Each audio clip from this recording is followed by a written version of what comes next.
They told me my son was gone. Not dead, not yet, but gone in every way that mattered. The doctor used words like persistent vegetative state and no meaningful brain activity. And my daughter-in-law stood beside him, nodding slowly, her hand pressed flat against her chest like she was performing grief for an audience. I watched her. I watched her very carefully. And something in the back of my mind, something 31 years of detective work had never let me silence, kept whispering that the performance was just a little too polished. I pretended to agree with everything they said. I signed nothing. I said I needed a day. I walked out of that hospital and sat in my truck in the parking garage for 45 minutes. Not crying, not praying, just thinking. And then I drove back in through a different entrance, took the stairs to the 3rd floor, and found a chair in the hallway around the corner from my son's room. I sat there in my coat with a cup of coffee I never drank, and I waited. What I heard through that corridor wall that evening changed everything. It didn't just break my heart, it lit a fire in me that I don't think will ever fully go out. My name is Raymond Caldwell. I'm 67 years old. I spent 31 years with the Pittsburgh Police Department, the last 14 as a homicide detective, before my knees and my wife's cancer diagnosis convinced me it was time to come home and be present for whatever time we had left together. Carol passed 4 years ago. Pancreatic cancer. 11 months from diagnosis to the day I held her hand in a hospice room while she took her last breath. After that, it was just me and my border collie, Chester, and my son Nathan, who drove up from Columbus every few weeks to check on his old man and pretend he wasn't worried about me living alone. Nathan was 39 years old. He coached youth baseball on Saturday mornings. He called me every Sunday night without fail. He had Carol's eyes and my stubbornness, and I loved him so completely that I don't have language adequate for it. He had married Diane 6 years earlier at a vineyard in Virginia on a September afternoon that Carol had called the most beautiful day of her life. Diane was charming then. Bright smile, easy laugh, the kind of woman who remembers everyone's coffee order and makes you feel like the most interesting person in the room. I liked her. I genuinely liked her. That makes what came later harder to sit with. The morning everything changed was a Wednesday in March. Nathan had been driving back to Columbus from a client meeting in Cleveland, late at night, highway nearly empty, when a deer came out of the dark, and he swerved, and the car went into the guardrail, and then down an embankment. The state trooper who called me at 2 in the morning said Nathan was alive but unconscious, that the airbags had deployed, that there was significant head trauma, and he'd been airlifted to Pittsburgh General because it was the closest major trauma center. I was in my truck before the trooper finished his sentence. Diane arrived at the hospital 3 hours after I did. I remember noticing that. I was already there when she walked in, already sitting with the attending physician in a small consultation room with terrible lighting and a box of tissues on the table that I refused to touch. She came in composed, hair done. I remember thinking that too, and hating myself for thinking it. Because grief looks different on different people, and who was I to judge? The news was not good. Nathan had sustained a traumatic brain injury. He was in a coma. The doctors were cautious but not hopeless, using phrases like wait and see, and the brain is remarkable, and we need to give it time. I held on to every one of those phrases like handrails. Diane sat across from me in that consultation room and nodded at everything the doctor said and asked questions that I remember now as being unusually practical. How long could he remain on life support? What were the long-term care costs? What constituted a point of no recovery? I told myself she was just being thorough. That was what I told myself. For 6 days, Nathan's condition neither improved nor worsened. He breathed with assistance. His brain showed activity on the scans, more than the initial imaging had suggested, which one of the younger neurologists, a woman named Dr. Holloway, mentioned to me quietly in the hallway as something she found genuinely encouraging. She said the brain could surprise you. She said she had seen patients come back from worse. I thanked her, and I held those words like I used to hold Carol's hand, tight and with my whole self. On the evening of the 7th day, Diane called me. She said she had been in consultation with the medical team. She said they had reviewed everything, and the consensus was that Nathan had no reasonable chance of meaningful recovery. She used that phrase, meaningful recovery, with a precision that made my stomach turn. She said she thought it was time to talk about withdrawing life support. She said she knew it was hard to hear, but that Nathan would not want to live this way. She said she wanted to do this as a family, together. I said I needed the night to think. I did not sleep. I sat in Nathan's room for 2 hours, watching his chest rise and fall, watching the monitors, holding his hand and talking to him the way I used to talk to him when he was small and had a fever and couldn't sleep. I told him about Chester. I told him his tomato plants were going to need someone to look after them in the spring. I told him his mother would be furious with both of us if we gave up. And then I kissed his forehead and I went down to the cafeteria and I sat alone with the lights humming above me and I thought about what Diane had said and what she hadn't said and the questions she had asked on day one. The next morning I told Diane that I was struggling but that I was coming around to accepting the reality of the situation. I told her I needed one more day. She was patient, sympathetic. She touched my arm. I walked to my truck, drove around the block, parked on the street outside the hospital entrance, and went back in.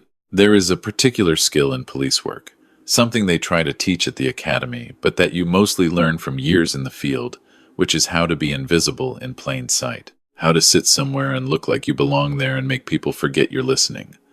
I found the chair around the corner from Nathan's room. I had my coat. I had my coffee. I had 31 years of knowing how to wait. Diane arrived at 4 in the afternoon. I heard her heels on the tile floor.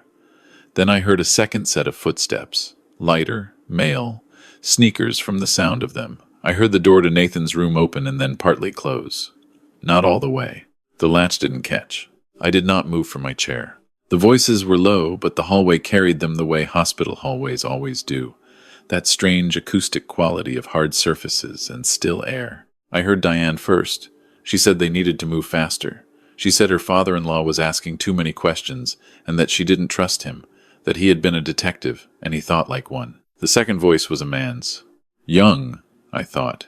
He said he understood, but that they needed to be careful, that the hospital's ethics committee had to be involved, that if they rushed it would look wrong. Diane said she didn't care how it looked as long as it was done. She said the policy was $2.1 million and that she was not going to keep floating the Columbus mortgage on her salary while her husband lay in a bed doing nothing. I did not move, she said, and I will hear this sentence in some part of me for the rest of my life, that Nathan had been going nowhere for a long time anyway. I stood up slowly. I walked to the elevator. I rode it down to the lobby. I stepped outside into the cold March air and I stood on the sidewalk for a very long time. A man came out behind me and asked if I was all right. I told him I was fine. I was not fine, but I was clear. There is a version of grief that sharpens you, that takes everything soft and frightened and turns it into something harder than you knew you could be. I have felt it twice in my life. The first time was the morning Carol died. The second time was standing on that sidewalk. I called my attorney, a man named Frank Kowalski, who I had known since we were both young and foolish and playing softball in the same city league. I told him what I had heard. He was quiet for a moment, and then he said, "Raymond, don't sign anything. Don't agree to anything. And get yourself a very good neurologist for a second opinion." Frank moved faster than I expected. Within 48 hours, he had filed a motion contesting Diane's sole authority as healthcare proxy, citing my standing as next of kin and the lack of a completed advance directive. It didn't stop the process, but it slowed it. It gave us time. It bought me the space I needed to do what I have always done best, which is to find the truth and refuse to let go of it. Dr. Holloway, the young neurologist who had told me the brain could surprise you, agreed to consult with an independent specialist named Dr. Carver from the University of Pittsburgh Medical Center. Dr. Carver reviewed Nathan's scans, his chart, his daily monitoring data, and requested a series of additional tests that had not yet been ordered.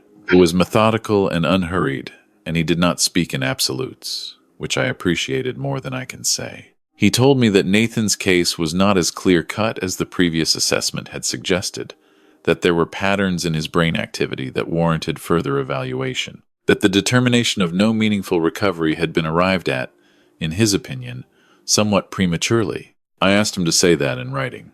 He did.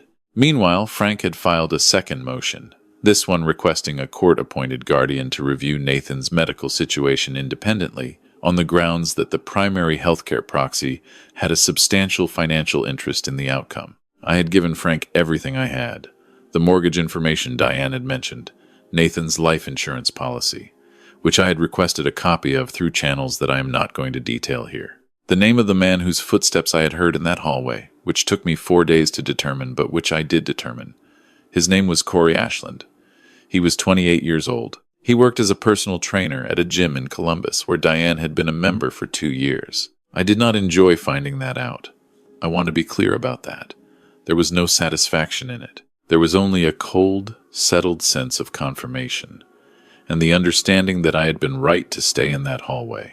The family court judge assigned to our case was a woman named Judge Marilyn Torres, and from the moment she entered that courtroom, she made it clear she did not have patience for anything that wasted her time. Frank told me afterward that he had appeared before her many times, and that she was one of the most rigorous minds he had encountered on the bench. I am grateful for her to this day. Diane's attorney, a man who wore expensive suits and spoke with the confidence of someone accustomed to winning, presented the original medical assessment and argued that my petition was the product of a grieving father who was unable to accept the reality of his son's condition. He used the words denial and interference several times. He made it sound like I was the problem. I sat at the table beside Frank and I breathed steadily and I let him finish. Then Frank presented Dr. Carver's report. He presented the independent neurological assessment, which identified 3 separate areas of sustained brain function that the original evaluation had either minimized or not fully accounted for. He presented the financial records. He presented documentation of the mortgage, the insurance policy, and the timeline of Diane's inquiries to the hospital about life support withdrawal, which had begun on day 3 of Nathan's hospitalization. He presented a sworn statement from a colleague of Diane's at her workplace who had heard her before Nathan's accident, discussing what she would do if she were ever free of her marriage. He did not present the name of Corey Ashland. He didn't need to. The picture was already complete. Judge Torres was very still while she listened. She had a way of watching people that reminded me of the best detectives I had ever worked with, that particular quality of attention that doesn't blink and doesn't miss anything. When Frank finished, she looked at Diane for a long moment, and then she looked at me, and then she looked down at her papers. She ruled that Diane's authority as healthcare proxy was suspended pending a full investigation by the county's Adult Protective Services Unit and a comprehensive independent medical review. She appointed a court-authorized guardian with medical expertise to oversee Nathan's ongoing care. She referred the financial conduct to the district attorney's office for review. She looked up before she closed the session and said, in a voice that filled that room completely, that she hoped everyone present understood the weight of what had nearly happened. I understood. I have never stopped understanding. Nathan was moved to a long-term acute care facility with a neurological rehabilitation unit, a place with good light, and a staff who spoke to him like he was present because they believed that he was. Dr. Carver oversaw his transition. The team there adjusted his medication, introduced a new stimulation protocol, and began the slow, patient work of giving his brain every possible chance to find its way back. I drove there every morning. I talked to him about Chester, who was getting old and slowing down, but still managed to be unreasonably excited about walks. I told him about the Steelers and about the neighbor's oak tree that had finally come down in a windstorm. I brought a small radio and played the classic rock station he had loved since he was 17. I talked to him about Carol, about the things she used to say that still made me laugh, about the way she used to hum while she cooked without ever realizing she was doing it. I talked to him about the tomato plants, which I had actually gone to Columbus and brought back in little plastic pots and set on the windowsill of his room. 43 days after he was transferred, Nathan moved his right hand. It was a Tuesday afternoon. I was sitting in the chair beside his bed reading the newspaper out loud, which I had been doing because it gave me something to say, and I liked the idea that somewhere inside there was a version of him that could still be annoyed by the opinion page. The movement was small, just his fingers closing slightly, and I might have called it involuntary except that he did it again, and then a third time, and each time I spoke his name directly. His hand closed. I called the nurse. I stood up and I held his hand and I told him I was there, that I had never left, that I was not going anywhere. His name is Nathan. He knows mine. It was another 3 weeks before he opened his eyes fully and tracked movement in the room. Another 2 months before he spoke. First single words, and then short sentences, slow and effortful, as someone relearning a language they once spoke fluently. The road has been long. I will not pretend otherwise. There are things he has had to relearn and things the doctors say may take years and things that may never come back exactly as they were. He knows that. I know that. We have talked about it on the good days, when his voice is clearer and his thoughts come faster. Sitting in that rehabilitation room with the tomato plants on the windowsill catching the afternoon light, he told me once, on one of those days, that he remembered hearing my voice. Not words, not language, just the sound of it. A constant somewhere beneath everything. He said it was like a rope he could hold on to when everything else was dark. I didn't say anything for a while after he told me that. I just held his hand the way I used to when he was small and couldn't sleep. Diane was charged by the district attorney's office with conspiracy to commit fraud and financial abuse of a vulnerable adult. The investigation that followed uncovered that she and Corey Ashland had discussed Nathan's insurance policy in detail over a period of several months before the accident. Prosecutors argued that the haste with which she sought to withdraw life support, combined with her documented financial motive and the suppression of the independent neurological concerns, constituted a pattern of deliberate conduct. Her attorney negotiated aggressively, but the evidence was substantial, and the judge was Judge Torres, who had a long memory and a very short tolerance for people who treated human life as a financial instrument. She was sentenced to 7 years. Corey Ashland took a plea and received 4. I was not in the courtroom for the sentencing. I was at the rehabilitation facility with Nathan, watching him take 12 unassisted steps down a hallway, slow and deliberate, with a physical therapist beside him and his hand trailing along the wall for balance. 12 steps. I counted every one. There is a garden outside the rehabilitation facility, a small one, not much more than some raised beds and a winding path and a bench where families come to sit in the afternoon sun. Nathan and I go there on his good days. We don't always talk. Sometimes we just sit and listen to the birds and let the light do what light does when you're not taking it for granted anymore. Chester came once, when a friend drove him down for a visit, and Nathan laughed, genuinely laughed, when Chester tried to climb into his lap the way he used to when he was a puppy and hadn't yet understood his own size. It was the first time I heard Nathan laugh since March. I have been asked what kept me in that hallway. What made me turn around in the parking garage instead of going home? People want there to be a single answer to that question, something clean and definitive. The truth is more complicated. Part of it was 31 years of never being able to let something go when something felt wrong. Part of it was Carol, who raised Nathan with me and who would never have forgiven either of us if I had walked away without being certain. Part of it was Nathan himself, the boy who called every Sunday night without fail, the man who coached 8-year-olds how to field ground balls on Saturday mornings, the person who deserved someone who would fight for him the way he would have fought for anyone he loved. And part of it, if I'm being honest, was something I don't entirely have a rational explanation for. A feeling in that parking garage, in the silence of my own truck, that was less like thought and more like instruction. I have been in enough situations over the course of my life to know the difference between fear talking and something else talking. That night in March, it wasn't fear. Nathan has a long road ahead of him. We both know that. But he is walking it, 12 steps at a time, and then more. He told his physical therapist last week that he wants to coach baseball again someday. She told him she didn't see why not. I sat in the corner of that room pretending to read a magazine and not doing a very good job of it. This spring I am going to plant those tomatoes properly. In a real bed, with good soil, with enough space for them to grow the way tomatoes want to grow if you give them the chance. Nathan already told me he wants to be there when we do it. I told him I wouldn't have it any other way. Some stories don't have the ending you expected when you were sitting in a parking garage at 2 a.m. in March, trying to hold yourself together.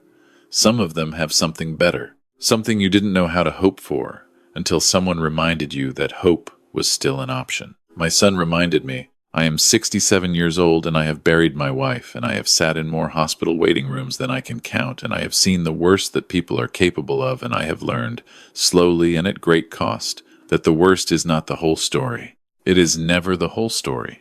There is always something else if you refuse to stop looking, if you stay in the hallway when every reasonable instinct tells you to go home, if you hold on long enough for the truth to find its way to the surface, which it always does. It always does.